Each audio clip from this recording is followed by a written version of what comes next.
Inshuti bakunzi rogwe ntara Gitega turamuje twongera tubaha ikaze. Ku munsi ugira gatatu icegera ca mbere c'umukuru w'inama nshingamateka Sabine Ntakarutimana ariko aragendera intara ya Gitega muri iki gihe c'akaruhuko yifatikaje kuri wa kane wahariwe ibidukikije igenekerezo rya 15 mu Kakaro 2021 n'abene gihugu mu bikorwa by'iterambere rusanga ivyo guca imikobeko muri komine ya Giheta ku mutumba wa Muririmbo agacimbira Nyabunyovu. Ivyo bikorwa vyari vyatewe iteka kandi n'abandi bubahwa habura amatari w'intara ya Gitega abashinga amateka batowe mu ntara ya Gitega bamwe abayobozi bakuru bo mushiranganje bw'ibidukikije uburimyi n'ubworozi hamwe n'abandi. Hegitari zigera kuri 7 akarizo zakozwe mu gihe hategekanijwe gukorwa aho nyene muri ico kibanza hegitari zigera kuri 42. Buramatari w'intara ya Gitega amenyesha ko mu ntara yose bari ku kivi akiyasaba bene gihugu kwama bitabira ikorwa by'iterambere bisangi byo gukingira isi ndimwa kugira umwimbu ubandanye wiyongera. Umushinga amateka Sabine Ntakarutimana akaba yahamagariye abaraho guteramira amahoro n'umutekano ko ataterambere ryoshoboka ivyo bitahari. Yahamagariye gutera kandi ivyasi byo kugaburira ibitungwa ko bizofasha gushira mu ngiro wa mugambi wa leta ubuza yuko ibitungwa biragirwa. Yongera cyabasaba kwama bakingira ibidukikije bitume wa mwimbu twifuza ko umwene gihugu ateye yo kwimbura neza kugira ngo aronke ivyo afungura, aronke ivyo abika, ariko kandi aronke n'ivyo ajana ku isoko kugira agaburira abandi. Ibi bizotuma muronka umwimbu mwiza. Turabateye intege rero, ariko kandi turiko turaraba hajya hakurya murabona ko hasharije. Aha muzoca mutera ko ivyatsi ababijeje bazobibereka twanye tubibaza ivyatsi bizobera imfungurwa ibitungwa mutunze, gutyo bice binabafasha muri wa mugambi wa leta mvyeyi leta nkozi yuko ibitungwa vyose vyoguma mu mpongore. Aho twaciye hose twarabibukije burya leta nico gituma ari umuvyeyi ifata ingingo ku neza y'abene gihugu, kuko vyarabonetse nahora mu ntara ya Kirundo hariho umurimyi mworozi wa kijambere kuva leta ikibitangaza kandi ngo atunze inka nyinshi, atunze impene nyinshi, atunze ingurube nyinshi, atunze inkoko nyinshi. Kuva leta igitangaza rirya tegeko ry'uko mwokororera mu mpongore yaciye afata iya mbere. Niwe rero yadushingiye intahe atubwira ati abantu batarashira mu ngiro rirya tegeko bariko barahomba. Murahomba kuko umwavu mwokwegeranije ucuja gusanzarira ku mitumba.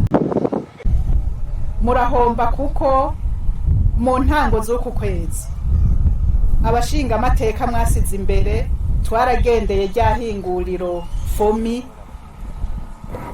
rikora umwavu, baratubwira bati uba mase asigaye ari amahera, kuko baragenda mu borozi bakabagurira mase hanyuma nabo bakayahingura. Murumva ko muhomba vyinshi.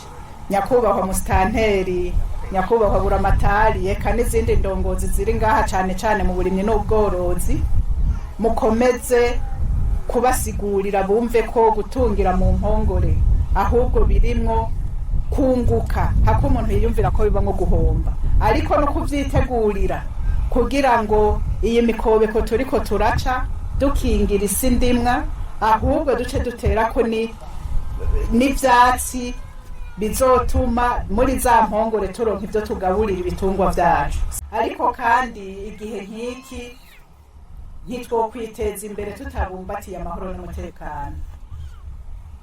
Narashimye cane ko nasanze ino ntara ya Gitega itekanye, batubwiye komine ya Giheta turimwe iratekanye, aho twaciye ejo Makebuko, Itaba hose haratekanye. Ariko ntidusamare kuko umwansi ntaharaja twama tuvyumva hirya no hino aho bategera kwibarabara abene gihugu bariko barivira mu manza.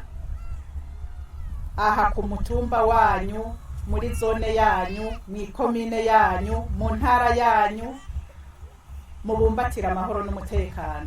Sabine Ntakarutimana acha asaba bene gihugu bafise abana bafise imyaka yo kuja kwishure yuko bobandikisha muri kihe cyane umwaka w'ishure buca utangura mu kwezi kw'icenda. Yongera basaba kuziganya amahera baronse mu mwimbu w'ibigori kugira ngo bafashe kugura ibikoresho bizofasha abana babo kwishure. Nibagiye kubahanura kwima amatwi abantu bavuga ko leta igomba gutwara amatongo yabo biciye muri wa mugambi wo kwegeranya amatongo kugira barimire hamwe bongere baterere rimwe. Hagira umwana ageze kuja mu ishuri mutarishirana, niho abo twabonanye ejo twabasavye ko urya mwimbu mwaronse bijya bigori mwagurishije turya dufaranga muze muraziganya mwikenure mugabo muziganya kugira tuziganirize kazoza, tuziganirize ibibondo vyacu, kuko tutigishije abana ejo ntitwoba turiko turategura Burundi bw'ejo nk'uko bivugwa.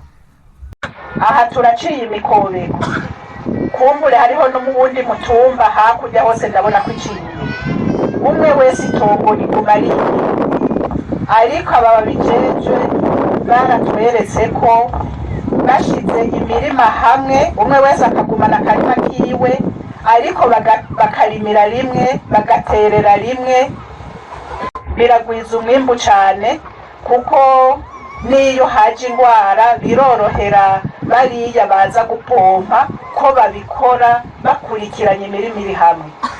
Mwumve rero bamwe nariko ndababwira ko badashaka ko igihugu kiguma gitera imbere, mwumve ko atawobahuvya, nawe leta iriko iraka umurima wiwe, ariko bafashe mu kinyamazuru umugambi wo kugira vy'ukuri tuve muri kahise, ahubwo dukore kugira umwimbu ugwire igihugu cacu gikomeze kwigaburira. Kandi twarabibonye gutera mu mwaka w'ibihumbi 2015, twarabibonye kuko aho abandi bafashe bararira, iyo indongozi zacu zitatuje imbere sinzi iyo tuba tugeze. Twumve rero ko atawodusamaza. Inyuma y'ivyo bikorwa vy'iterambere rusangi, Sabine Ntakarutimana nabo bari kumwe bashe berekeza muri komine ya Mutaho aho bifadikanije kandi n'abene bw'igihugu muri yo komine mu gikorwa cyo guteragira ibigori vya kijambere ku mutumba wa Muririmbo mu mwonga wa Ruguzwe, aho abene bw'igihugu ku mutumba wa Muyange na Muririmbo basanzwe bahurira muri uwo mwonga bashize hamwe amatongo muri wa mugambi wo kurimira rimwe bagaterera rimwe, bariko baca amabango bongera bashiramwo umwavu w'ikirundi n'uw'ikizungu, ndetse basha banagira ko batera n'ibigori. Uwo mwonga wa Ruguzwe ufise hektari 36 ukaba uzoterwamo imbuto z'ibigori za kijambere. Nkuko twabishikirizwa na musitanteri wa komine Mutaho, watekanijwe kandi n'andi mahegitari mu myonga itandukanye. Nkuko twabishikirijwe na musitanteri wa komine Mutaho, watekanijwe kandi n'andi mahegitari mu myonga itandukanye yagazuwe, aho naho nyene hazoterwa ibiterwa vy'ibiraya n'ibigori. Mwomenya ko komine ariyo irosa imbuto abenegihugu nabo bakazana amase, gutyo kugira ngo bashitse ryahangiro rya leta mvyeyi leta nkozi yuko ubunwa wose uronka ico ufungura, umufuko nawo ukaronka amafaranga. Turabashimiye kuba mwadukurikiranye, ntimwegere gusoma no gusangiza inkuru abandi. Murakoze.